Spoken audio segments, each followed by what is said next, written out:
Third part में आपने देखा नारुतो के सामने पायल अचानक धुएं में बदलकर गायब हो जाती है। वो कुछ नहीं समझ पाता, वो गायब नहीं हुई, पायल अपने आखिरी खेल के लिए छिप गई थी। पायल के पिता नारुतो को मिलने बोला था। बूढ़ा आदमी, आंखों में पश्चाताप। नारुतो, आपकी बेटी पायल वो कोई भूत बन चुकी है।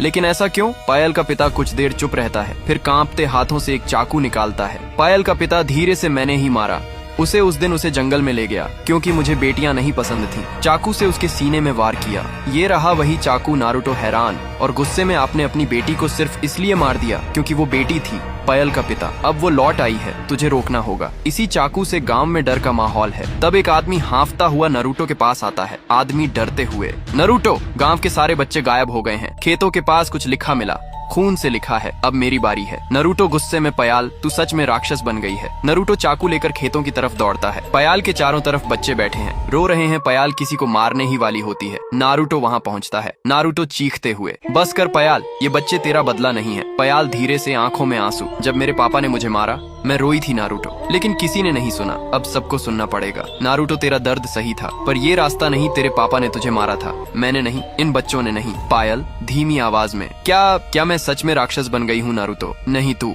अब भी इंसान है, बस एक दर्द में डूबी आत्मा, और इस दर्द को अब खत्म करना होगा। नारुतो चाकू उठाता है, वही चाकू जिससे पायल की हत्या हुई थी। नारुतो धीरे से, ये चाकू उस आदमी के हाथ में था जिसने तुझे मारा। अब यही चाकू उस हाथ में है जो तुझे मुक्त करना चाहता है। पायल आंखें बंद कर लेती है, दोनों हाथ फैला देती है, जमीन पर खड़ी है। पायल कांपती आवाज में, अगर तू मुझे माफ कर सकता है नारुतो तो कर दे, हमेशा के लिए खत्म कर दे मुझे। नारुतो चुपचाप चाकू उसके सीने में धीरे से घुसाता है। कोई चीख नहीं, कोई आवाज नहीं। पायल की आंखों से आंसू बहते हैं। वो बैठ जाती है और गायब हो जाती है। नारुतो बच्चों के साथ बैठा है, पास में वो चाकू जमीन में गड़ा हुआ है। पायल का पिता दूर बैठा रो रहा है। नारुतो, जो बेटी मरी नहीं, बस सुनी नहीं गई, वो एक दिन भूत बन गई। पार्ट 5 के लिए 10K कमेंट करो।